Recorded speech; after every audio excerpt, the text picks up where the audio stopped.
సంవత్సరాల తరబడి ఎన్ని మందులు వాడినా మీ మోకాల నొప్పులు తగ్గట్లేదా? ప్రాణ పెయిన్ క్లినిక్ లో అత్యాధునిక చికిత్స.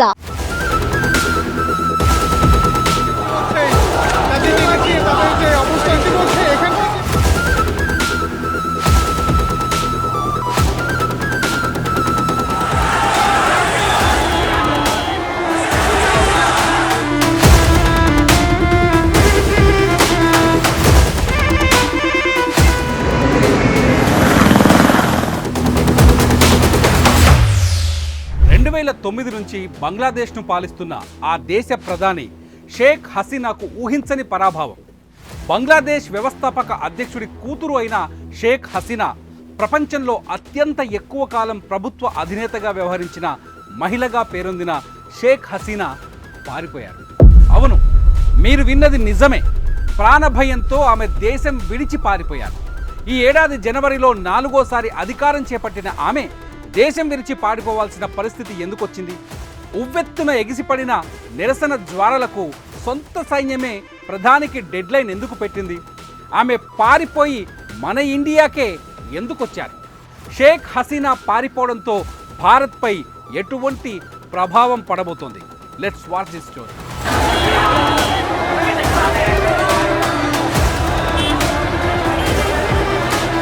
ప్రభుత్వ ఉద్యోగాల్లో స్వతంత్ర సమరయోధుల వారసులకు 30% రిజర్వేషన్ల కోటాపై హైకోర్టు ఇచ్చిన తీర్పుతో బంగ్లాలో చిచ్చు మొదలైంది.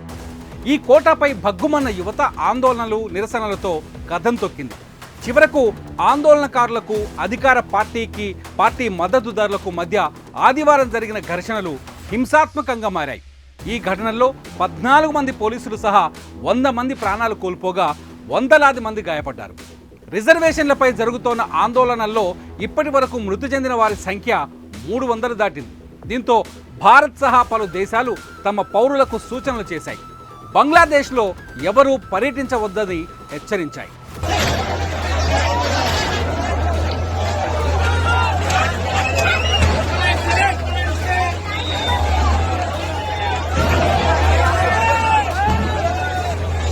బంగ్లాదేశ్లో రిజర్వేషన్లకు వ్యతిరేకంగా గత నెలలో నిరసనలు మొదలు కాగా దేశవ్యాప్తంగా నిరవధిక కర్ఫ్యూను విధించడం ఇదే తొలిసారి. వాట్సాప్, ఫేస్బుక్, ఇన్స్టాగ్రామ్ వంటి సోషల్ మీడియా పైన ఆంక్షలు విధించారు. 4G సేవలను నిలిపేశారు. బంగ్లాదేశ్లో జరుగుతున్న హింసాత్మక ఘటనల నేపథ్యంలో మన కేంద్రం కూడా అప్రమత్తమైంది. బంగ్లాదేశ్లో ఉన్న భారతీయ విద్యార్థులు, పౌరులు తమను సంప్రదించాలని అక్కడ ఉన్న భారత రాయబార కార్యాలయం సూచించింది. ఫోన్ నెంబర్లను కూడా అందుబాటులో ఉంచింది. విద్యార్థులు, భారత పౌరులు అందరూ తమతో టచ్లో ఉండాలని భారత అధికారులు విజ్ఞప్తి చేస్తున్నారు. నెల రోజులుగా బంగ్లాదేశ్ వీధులు నిరసనలతో ఘోరెత్తిపోతున్నాయి. ఢాకాలో లాంగ్ మార్చ్కు సిద్ధమవుతున్న నేపథ్యంలో దేశవ్యాప్తంగా నిరవధిక కర్ఫ్యూ విధించిన పరిస్థితి చక్కబడలేదు. ప్రధానమంత్రి పదవి నుంచి షేక్ హసీనా దిగిపోవాలని ఆందోళనకారులు డిమాండ్లతో దద్దరిల్లిపోతోంది ఢాకా. ప్రభుత్వ ఆస్తులు, కార్యాలయాలు ధ్వంసమయ్యాయి. నిరసనకారులు పలు చోట్ల వాహనాలను తగలబెట్టారు. ముఖ్యంగా రాజధాని ఢాకా ప్రాంతంలో అల్లర్లతో అట్టుడుపుతోంది ఆ ప్రదేశం. పలు చోట్ల అధికార పార్టీ కార్యకర్తలు, విద్యార్థి సంఘాల మధ్యన గొడవలు జరిగాయి. ప్రధానమంత్రి షేక్ హసీనా రాజీనామా చేయాలంటూ విద్యార్థుల డిమాండ్తో హోరెత్తింది. నిరసనలను అణగదొక్కేందుకు పోలీసులు టియర్ గ్యాస్, స్టన్ గ్రెనేడ్లు కూడా ప్రయోగించిన నిరసన ధ్వని సన్నగిల్లకపోవడంతో బంగ్లాదేశ్ ప్రధాని షేక్ హసీనా వెనుదిరిగింది.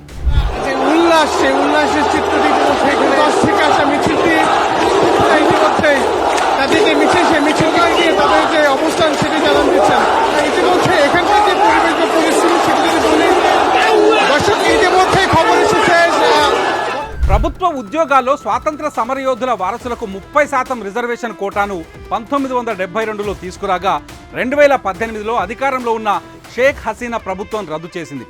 వారసులకు 5%, ఇతర వర్గాలకు మరో 2% మాత్రమే రిజర్వ్ చేశారు. అయితే హైకోర్టు మళ్లీ 30% కోటాను పునరుద్ధరించడంతో బంగ్లా వ్యాప్తంగా నిరసనలు మొదలయ్యాయి.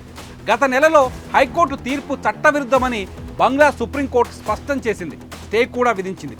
ఆందోళనలు ఆపేయాలని విద్యార్థులకు సూచించింది. అయితే ఆందోళనల్లో చనిపోయిన వారికి న్యాయం చేయాలని కోరుతూ ఉద్యమం చేపట్టారు. నిరసనకారులను ప్రభుత్వం చర్చల కోసం ఆహ్వానించినప్పటికీ వారు అంగీకరించలేదు.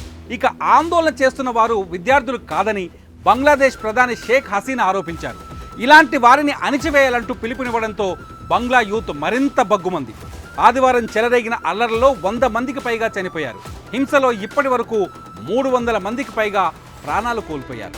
శాంతి భద్రతలు అదుపు తప్పడంతో వెంటనే పదవి నుంచి తప్పుకోవాలని షేక్ హసీనాకు బంగ్లా సైన్యమే డెడ్లైన్ విధించింది.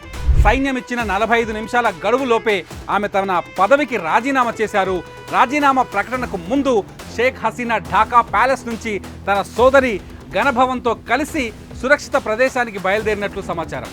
బంగ్లాదేశ్ నుంచి పారిపోయిన షేక్ హసీనాకు భారత్లో ఆశ్రయం లభించింది. ఇక్కడే ఆమె సురక్షితంగా ఉండగలననే నమ్మకంతో వచ్చినట్లు తెలుస్తోంది.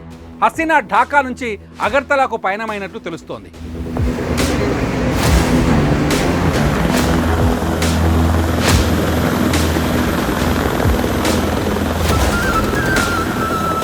భారత్కు సన్నిహిత మిత్రదేశంగా ఉన్న బంగ్లాదేశ్కు సుదీర్ఘకాలం ప్రధానిగా పనిచేసిన షేక్ హసీనా తప్పుకోవడం మనకు అంటే భారత్కు నష్టదాయకంగా మారే అవకాశం ఉంది. ఎందుకంటే భారత్కు తూర్పున ఉన్న బంగ్లాదేశ్లో ఇప్పటికే పరిస్థితులు శృతిమించుతున్నాయి.